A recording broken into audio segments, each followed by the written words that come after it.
You ever watch the world move while you're standing still? You see people rushing, chasing time, chasing love, chasing meaning, like everything that matters is always somewhere else. And then, one day something shifts, you stop waiting, you stop asking for permission, you stop holding your breath for someone to see you, choose you, or save you.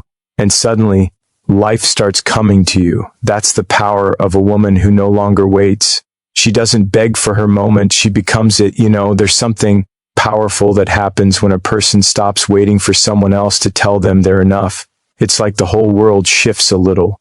The noise quiets down. The constant pull to perform, to prove, to impress, it fades. What's left is something raw, something real. A woman who has stopped waiting for validation doesn't need to raise her voice to be heard. Her presence alone speaks louder than words ever could. For a long time, we're taught to chase approval. It starts early. You get a gold star for good behavior, applause for fitting in, love for being agreeable. You learn that validation is the currency of belonging. You trade pieces of yourself for acceptance, thinking that maybe, if you give enough, someone will finally look at you and say, "You're worthy." But that's the trick, isn't it?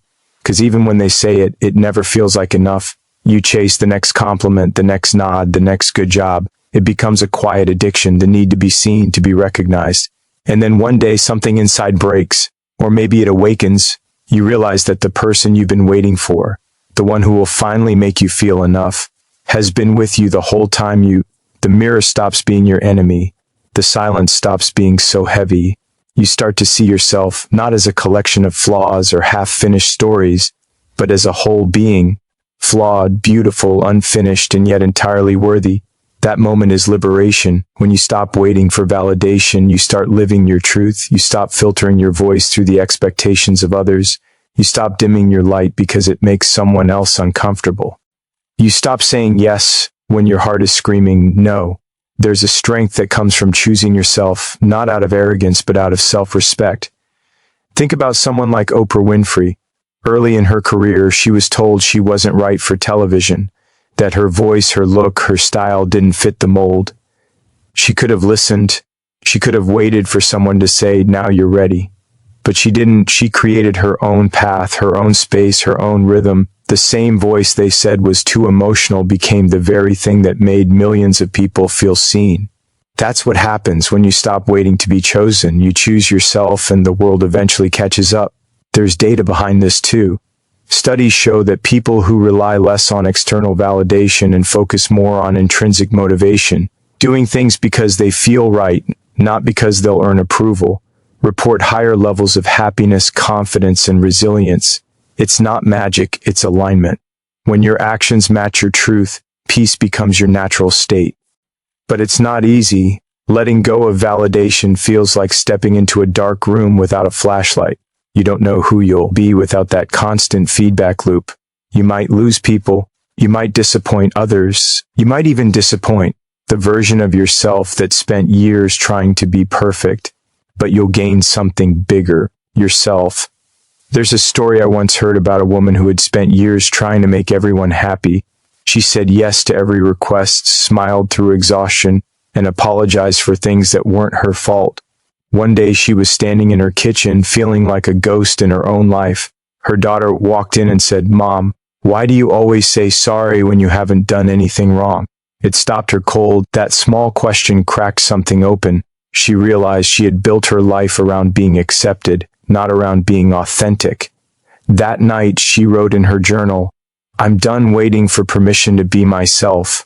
It didn't happen overnight, but that choice right there changed everything.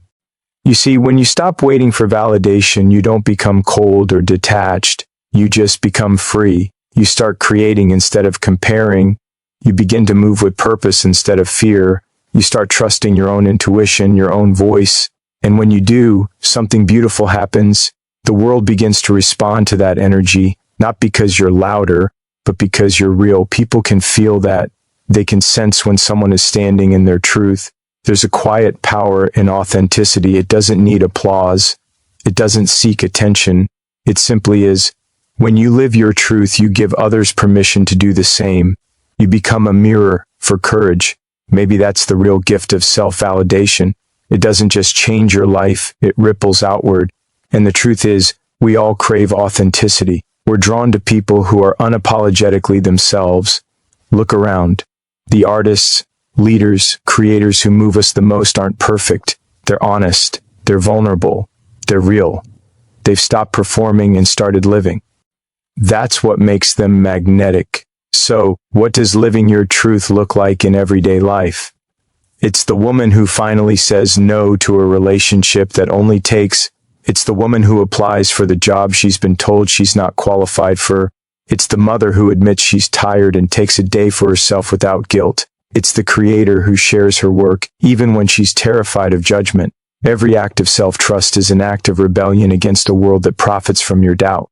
When you live your truth, you stop asking, "Am I enough?" and start asking, "Is this real for me?" That shift changes everything. You begin to walk differently. You speak differently. You attract different people, those who aren't drawn to your mask, but to your essence. There will always be voices that try to pull you back into the waiting room of approval. They'll whisper that you need to be softer, quieter, smaller. But the woman who has stopped waiting doesn't shrink anymore. She knows her worth isn't measured in applause, it's measured in peace. And peace is something you don't find by chance. You earn it by refusing to abandon yourself. When you finally stop waiting for validation, life starts meeting you at the level of your truth. You begin to see how every time you doubted yourself, life was quietly waiting for you to trust yourself instead. That's when the world starts to open up. Not because you begged for permission, but because you stood tall and said, "I'm here as I am." That's the kind of woman who attracts everything, not because she chases it, but because she embodies it. The energy she once poured into waiting is now the force that pulls everything aligned with her toward her. She doesn't wait to be seen anymore. She is the vision. She doesn't wait for love. She is love. And in that stillness, that power, that truth, she finally realizes she was never waiting for the world. The world was waiting for her. There's a certain kind of peace that comes when you realize the perfect moment you've been waiting for doesn't exist. We grow up believing that life will give us a signal when it's time, that we'll know somehow when everything is lined up, when the fear is gone, when we finally feel ready. But the truth is that signal never comes. The perfect moment isn't something you wait for, it's something you create with your own two hands. It's born in motion, in imperfection, in the trembling courage of beginning before you feel prepared. So many people waste years waiting for the timing to be right. They hold their dreams in the shadows of someday. They say, "I'll start when I have more money, or when I lose the weight, or when the kids are grown, or when the world finally makes sense." But life doesn't wait. The clock keeps moving, the seasons keep changing, and opportunities don't pause for our fears to catch up. Waiting for perfection becomes a form of quiet surrender, the kind that doesn't look like giving up but feels like it. And yet there's a beautiful kind of power that awakens the moment you decide to start anyway. You stop rehearsing your life and start living it. You stop chasing flawless conditions and start working with what's in your hands. You begin to understand that it's not about the grand gesture or the perfect launch. It's about momentum. It's about taking the next step. Even if it's small, even if it's shaky, even if it's done with doubt in your chest and sweat in your palms. Think about Sarah Blakely, the founder of Spanx. She didn't wait for someone to give her permission to start. She didn't have investors, or a business degree, or the certainty that she'd succeed. She had an idea, a pair of scissors, and $5,000 in savings. She began in her apartment cutting up pantyhose and testing prototypes. Most people laughed, but she kept moving. She didn't wait for the perfect business plan or the perfect moment. She created it, and that act of courage turned into a billion-dollar company. Not because she knew it would work, but because she refused to wait. That's the thing about action. It builds its own kind of magic. Every step you take sends a signal to life itself saying, "I'm ready." Not "I'm perfect," not "I've figured it all out," but simply, "I'm willing." And life responds to willingness more than it ever responds to waiting.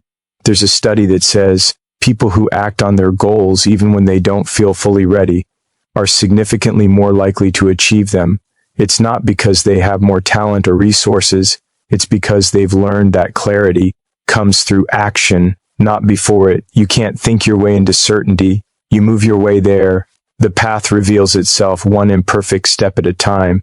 You see, perfection is a trap. It's dressed up as ambition, but underneath it's just fear in disguise. It whispers that you need more preparation, more time, more approval before you can begin. But waiting for perfect conditions is like waiting for the ocean to stop moving before you jump in. You'll be standing on the shore forever. The people who create extraordinary lives aren't necessarily the smartest or the most prepared. They're the ones who dare to start. They write the first messy sentence, paint the first uneven stroke, take the first uncertain leap. They make mistakes, learn, adjust, and keep going. That's what creation looks like in real life: messy, raw, honest, alive. And if you think about it, the perfect moment only looks perfect in hindsight. When you look back on the turning points in your life, the ones that really changed you, they probably didn't feel perfect at all. Maybe you were scared, broke, unsure. Maybe you failed before you found your footing. But later, when the dust settled, you realized that moment, the one you almost talked yourself out of, was the one that mattered most. There's something profoundly human about creating before you're ready. It's the same force that built civilizations, wrote songs, painted masterpieces, and launched rockets. Every great creator has felt fear. Every visionary has doubted themselves. The difference is they acted anyway. They understood that courage isn't the absence of fear. It's the decision to move forward in spite of it. A woman who stops waiting for the perfect moment starts living with intention. She doesn't waste her energy trying to control every variable. She focuses on what she can do now, with what she has, where she is, and that's enough. Because life responds to movement, opportunities don't appear out of stillness. They unfold as you walk. I remember a story about a woman who dreamed of opening a bakery. For years, she told herself she'd start once she saved enough money, once her kids were older, once she had the perfect location. Decades passed. Then one day, she started baking from her small kitchen and selling her goods at a local market. It wasn't glamorous, it wasn't what she'd envisioned, but it was real. Within months, her stand became the most popular at the market. Within a year, she opened a small storefront. All those years she had been waiting for the right time, not realizing the right time was the moment she decided to begin. That's what creating your moment looks like. Starting small, starting scared, but starting because time isn't waiting for us to feel brave. And the truth is, there's no such thing as ready. Ready is something you become after you begin. When you stop waiting for the perfect moment, you start to see perfection differently. You realize that perfection isn't flawlessness. It's presence. It's showing up fully in the now, even when the now is uncertain. It's finding beauty in the cracks, rhythm in the chaos, and meaning in the process. It's understanding that your power doesn't live in the future. It's right here in this breath, in this choice, in this step. And here's the paradox. When you finally stop waiting for the perfect moment, that's when everything starts to align. Life meets you halfway, people appear, doors open, energy flows, because you've shown the universe that you're not just dreaming. You're doing, you've shifted from wishing to becoming. So maybe the truth is this: the perfect moment isn't found, it's made. It's built from courage, from persistence, from the messy, beautiful act of showing up. The woman who no longer waits doesn't need conditions to be right. She creates her own conditions. She doesn't ask if she's ready. She trusts that she'll learn as she goes. She doesn't wait for life to begin. She begins life. And in that simple, powerful decision, she discovers that the perfect moment was never somewhere out there. It was always within her, waiting for her to move. There's a moment in every person's life when they realize that love isn't something they have to chase. It's not a prize waiting at the end of someone else's approval, and it's not a reflection of whether or not they are worthy. Love isn't something that happens to us. It's something that grows within us. The woman who stops waiting for love doesn't give up on it. She simply understands it differently. She stops looking for it in faces that don't see her, in hands that don't hold her, in promises that never quite feel like home. Instead, she starts being love, and when she does, the entire rhythm of her life begins to change. We live in a world that teaches us to equate love with finding someone, as if love is an external event, a person who walks in and finally makes everything make sense. Fairy tales tell us that love is something that arrives. Movies show us that love fixes everything. Songs tell us that we are incomplete until we find our other half. But that idea quietly steals something from us. It convinces us that our wholeness depends on someone else's presence. And when we believe that, we start to wait. We wait for the text, the call, the apology, the validation that says you are worth loving. We put our hearts on pause. But love, real love, doesn't live out there somewhere. It lives inside. It's born the moment you start treating yourself the way you've always wanted someone else to treat you. When you stop waiting to be chosen and start choosing yourself, everything shifts. You begin to see that love isn't a destination. It's a state of being. The woman who stops waiting for love learns to give herself the tenderness she's been saving for someone else. She learns to fill her mornings with quiet gratitude, her afternoons with purpose, her nights with peace. She doesn't need to be rescued because she's already saving herself. She laughs louder, breathes deeper, walks taller. Her heart doesn't close, it expands, because love, when it's true, isn't about possession. It's about presence. Think of how sunlight works. It doesn't choose which flower to shine on, which tree to nurture, which face to warm. It just shines, because that's what it's made to do. That's what it means to be love. You don't need permission to radiate warmth. You don't need confirmation to be kind, to be compassionate, to be open.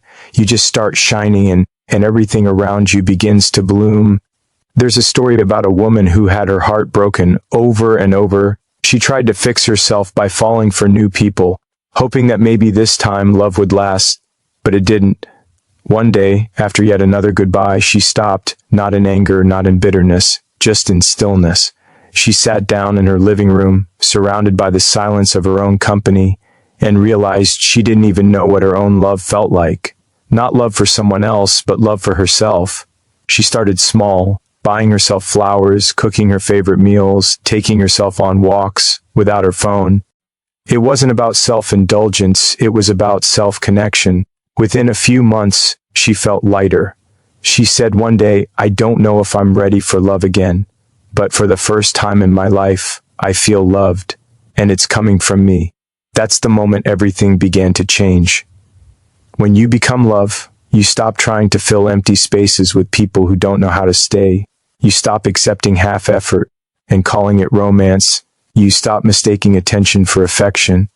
You start recognizing that love isn't something you earn, it's something you embody. And because of that, you stop settling, you stop chasing, you stop proving. Science even backs this up. Research from Harvard's study of adult development, one of the longest studies on happiness ever conducted, shows that the most fulfilled people aren't the ones constantly in romantic relationships. They're the ones who cultivate deep, meaningful connections with themselves and others. They give love freely, without fear of running out. They know that love isn't a transaction, it's an energy. The more you give it, the more it expands. When you stop waiting for love, you start seeing it everywhere. In the way the morning light pours through your window, in the laughter of a friend who truly sees you, in the way your favorite song seems to understand you better than anyone else ever could, in the peace that comes when you forgive yourself for all the times you confuse love with approval. You realize that love has always been trying to reach you, not through someone else's touch, but through your own heart, waking up. There's a quiet strength in people who no longer chase love. They don't build walls, but they don't beg for entry either. They understand that the right kind of love doesn't demand you to shrink. It meets you in your fullness. It respects your solitude, admires your independence, and celebrates your light.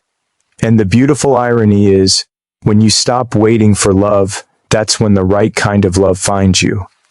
Because real love isn't drawn to need, it's drawn to wholeness. A woman who is being loved attracts everything, not because she's perfect, but because she's aligned.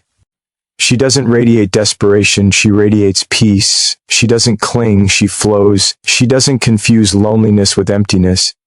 She understands that solitude is the soil where self-love grows, and from that soil, everything real begins to bloom. We often think of love as something that happens in grand gestures, the proposal, the kiss, the song playing at the right time.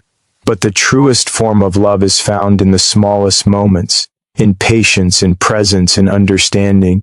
It's in the way you talk to yourself when you make a mistake. It's in the way you let go of what doesn't serve you, even when it hurts. It's in the way you choose peace over chaos, truth over comfort, growth over familiarity. When you start being love, you stop looking for someone to complete you, because you realize you were never incomplete. You stop asking, when will love find me? And start asking, how can I love deeper today? That shift changes the energy around you, the way you speak, the way you move, the way you see the world. People feel it, life feels it. The woman who no longer waits for love isn't bitter. She's free. She doesn't deny love. She simply understands it now. She knows that love isn't just in the arms of another person. It's in the way she moves through life, the way she shows up for herself, the way she treats others, the way she forgives. She has stopped searching for love in temporary places because she's become the permanent source of it. And that's when love in its truest form finds her, not because she's been waiting for it, but because she's been ready all along. There comes a moment in every person's life when they realize no one is coming to hand them permission. No one is going to show up with a letter stamped with approval saying, you may now begin. For so long we're taught to wait for it, for a sign, a nod, an invitation to step into who we truly are. But the truth is, waiting for permission is just another way of asking for someone else to define your worth. The woman who stops waiting for permission and starts leading herself discovers a kind of power that doesn't shout. It hums quietly, steadily through everything she does. We learn early that authority exists outside of us. Parents, teachers, bosses, society, all of them shaping what's acceptable, what's achievable, what's too much. We grow up following rules we didn't write, shrinking our voices to fit inside rooms built by people who never knew us. We wait for someone to say it's okay to dream big, to take up space, to be seen, to be different. But the truth is, that kind of permission never really comes. And even when it does, it's never enough because it was never meant to. A woman who decides to stop waiting for permission breaks a silent contract with fear. She stops outsourcing her confidence. She stops needing validation to move. She doesn't wait to be told she's capable. She acts, and in the act, she proves it to herself. There's something deeply transformative about that kind of decision. It doesn't happen in one moment. It happens over time, in 1,000 small acts of courage. The moment she speaks her mind in a room that used to silence her, the moment she chooses to walk away from a situation that no longer honors her, the moment she builds something from nothing, not because someone said she could, but because she decided she must. There's a story I remember about Malala Yousafzai. She didn't wait for the world to agree that girls deserved an education. She didn't wait for permission from a system built to silence her. She used her voice even when it put her life at risk. And that voice sparked a global movement. That's what self-leadership looks like. The courage to act from conviction instead of compliance. It's not about defiance for its own sake. It's about trusting that the fire inside you is not a mistake. Leading yourself doesn't mean you have all the answers. It means you're willing to take the next step, even when the path is unclear. It means you trust that your intuition isn't naive. It's ancient. It's the part of you that knows what's right long before logic tries to talk you out of it. There's something powerful about a woman who listens to that voice and moves anyway. People can feel it. The world adjusts to her energy, not the other way around. For generations, women were told that leadership meant authority, that to lead you had to be loud, aggressive, dominant, but leading yourself is something different. It's quieter, deeper, more grounded. It's knowing who you are and refusing to betray that no matter who's watching. It's setting boundaries not out of anger, but out of self-respect. It's saying, I deserve to be here, and meaning it. I met a woman once who spent most of her life in the shadow of her own potential. She had dreams, big ones, but she always found a reason to delay them. She told herself she needed more experience, more confidence, more permission. Then one day, after another year of waiting, she realized something simple, yet life-changing. No one was coming to save her. No mentor, no partner, no system. It was her. It had always been her. So she started small. She quit the job that drained her. She started her own business, one she had dreamed of for years. She said it was terrifying, but freeing. When she looked back later, she said the hardest part wasn't the risk. It was letting go of the belief that she needed approval to begin. That's the truth. The hardest walls to break are the ones we build inside ourselves. the fear of disappointing others, the fear of being judged, the fear of standing out. But leadership, real leadership, is born in the moment you decide your purpose is more important than your fear. It's when you stop asking, what if I fail? And start asking, what if I don't try? Leading yourself also means taking responsibility. It's easy to wait because waiting allows you to blame the world for your stillness. But when you decide to move, you take ownership of your choices. You accept that you're the author of your story. And that's where growth lives. Not in waiting rooms, but in motion. Research on motivation shows that people who feel a sense of autonomy, who believe they're in control of their choices, are more resilient, creative, and fulfilled. It's not about control over others. It's about control over your own direction. When you stop waiting for permission, you start tapping into that autonomy. You stop reacting and start creating. It doesn't mean life becomes easy. It means you stop avoiding the difficulty. You face it because you understand that discomfort isn't danger. It's development. Every time you choose yourself, you strengthen that inner compass that's been whispering you know the way. And the more you follow it, the louder it gets. There's something magnetic about a woman who leads herself. She doesn't beg for opportunity. She builds it. She doesn't need to prove her worth. She embodies it. She walks into a room, not wondering if she belongs there, but asking what she can contribute. She inspires without trying because her energy carries the weight of authenticity. People sense it and they follow, not because she demands it, but because she reminds them of something they've forgotten in themselves. Self-leadership isn't about arrogance, it's about alignment. It's not about controlling everything. It's about trusting yourself enough to let go of what you can't. It's waking up every day and choosing not to drift, but to direct, to say, this is my life and I will live it on purpose. And maybe that's the secret. The world doesn't need more people waiting to be told what to do. It needs more people who are awake enough to lead themselves. With compassion, integrity, and courage, a woman who stops waiting for permission becomes the permission. She becomes the example others didn't know they were waiting for. She knows now that leadership isn't found in titles or applause. It's found in the quiet decisions made when no one is watching. It's in how she speaks to herself, how she carries herself, how she chooses not to abandon her own truth.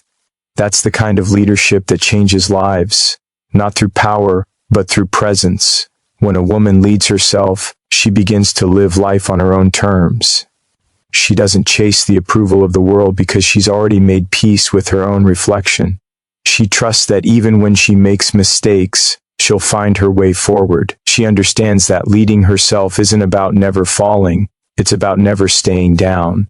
And once she learns that, she becomes unstoppable. Because the woman who no longer waits for permission doesn't ask for a seat at the table, she builds her own. She doesn't wait to be chosen, she chooses herself, and in doing so, she gives others the courage to do the same. There's a point in life when you realize that feeling ready is an illusion. You wait and wait, thinking there will come a day when the fear disappears, when the doubts quiet down, when the road ahead feels smooth and certain. But that day never comes. Readiness isn't something that arrives, it's something you claim. The woman who stops waiting to be ready and trusts she already is learns that courage isn't born from certainty, it's born from movement. She stops asking, what if I'm not enough? And starts whispering, maybe I already am. We've all been taught to wait for the right moment. Wait until we've learned more, earned more, perfected more. We collect reasons to postpone our dreams as if more preparation will erase the discomfort of beginning. But no amount of preparation can ever erase the unknown. The unknown will always be there, staring back, challenging you, daring you to take that first step anyway. The truth is, readiness doesn't precede the leap. It's what you discover after you've jumped. It's easy to convince yourself that one more book, one more course, one more sign will make you ready. But readiness doesn't live in knowledge. It lives in trust. Trust that you'll figure things out along the way. Trust that the same strength that carried you through every hard thing before will carry you again. Trust that the voice inside you, the one that keeps whispering start, knows more than your fear ever will. Think about how a child learns to walk. They don't wait until they've mastered balance. They wobble, fall, laugh, and try again. No one tells them you're not ready yet. They just move. They learn readiness through doing, Somewhere along the way, we forget that. We replace wonder with worry, courage with caution. We think we have to have it all figured out before we begin. But the truth is, life rewards those who begin before they're ready. Because the act of beginning, that's where strength is forged. There's a story about a woman who dreamed of writing a book. For years, she told herself she'd start when she was more skilled, when her words were sharper, when life was less chaotic. But life never got less chaotic. So one day, she stopped waiting. She sat down at her kitchen table, her kids asleep in the next room, and started writing. Some nights she could only manage a few sentences. Some nights she wanted to delete everything. But she kept going. 2 years later, her book was finished. And when someone asked her what finally made her ready, she said, I just stopped needing to be. That's the secret. You don't need to feel ready to start. You just need to start. The feeling of readiness grows from action, not before it. Every small step forward builds confidence. Every mistake becomes part of your training. Every challenge teaches you something essential about who you are. Waiting for readiness is really waiting for permission to believe in yourself, but belief is a choice, not a reward. You choose to believe, and that belief creates momentum. Life has a way of meeting you halfway when you move. The moment you take that first step, doors start to appear where there were only walls. Opportunities rise to meet you because you've signaled to the universe and to yourself that you're no longer hiding behind the excuse of someday. You've decided that now is enough. When you stop waiting to be ready, you stop living life on pause. You stop letting fear dictate your timing. Fear never leaves completely. It just becomes part of the process. The woman who trusts she's already ready doesn't wait for fear to vanish. She moves with it, carries it, dances with it. She understands that fear doesn't mean stop. It means something meaningful is about to happen. I once heard a story about a mountain climber. Before her first climb, she was terrified. She said she'd train more, read more, prepare more. But no matter how much she learned, the mountain didn't get smaller. So she went anyway. She stumbled, she gasped for breath. She doubted herself halfway up. But when she reached the summit, she said something simple. The mountain never got easier, I just got stronger. That's what readiness looks like. It's not the absence of fear. It's the decision to climb anyway. Studies in psychology show that most people underestimate their capability by nearly 40%. That means we often live as smaller versions of ourselves, convinced that we need to be more skilled, more experienced, more confident before we begin. But the truth is, you're almost always more prepared than you think. You've survived heartbreak, loss, failure, disappointment, things that once felt impossible. You've rebuilt before, you've adapted before, so why not now? Every woman who has ever changed her life has had to begin before she was ready, whether it was leaving a job that no longer aligned, walking away from a love that no longer nourished her, or stepping into a role she once thought was too big. She didn't wait for the perfect moment. She created it by trusting that what she had inside was already enough. There's a quiet shift that happens when you stop waiting to be ready. The energy that used to go into hesitation turns into momentum. You stop asking, "Can I?" and start saying, "Watch me." You start realizing that every person you admire once stood where you are, uncertain, scared, but willing. They didn't start because they knew they'd succeed. They started because not starting hurt more than the risk of failing. When you trust that you're already ready, you stop needing every step mapped out. Before you move, you learn to take one at a time, to breathe into the unknown, to let experience teach you what readiness never could. You learn to forgive yourself for the stumbles, to celebrate the attempts, to see the beauty in the effort, because trying, even imperfectly, is far braver than standing still. A woman who trusts herself becomes unstoppable. She no longer waits for clarity. She creates it. She no longer looks for confidence. She cultivates it through action. She doesn't let fear define her pace. She learns to lean into uncertainty, to see it not as danger, but as possibility. She starts to understand that readiness isn't about having control. It's about surrendering to growth. And maybe that's what it all comes down to. Trust. Trust that you have everything you need to begin. Trust that the lessons you've learned, the pain you've endured, the resilience you've built have all been preparing you for this exact moment. Trust that even when you don't know where the path leads, you can take the first step and let the road rise to meet you. You are not behind. You are not late. You are exactly where you need to be.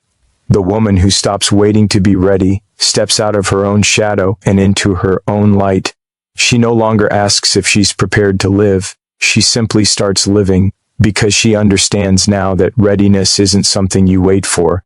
It's something you realize has been within you all along. So, to the woman who's been waiting for love, for peace, for the sign that it's finally her time, stop waiting.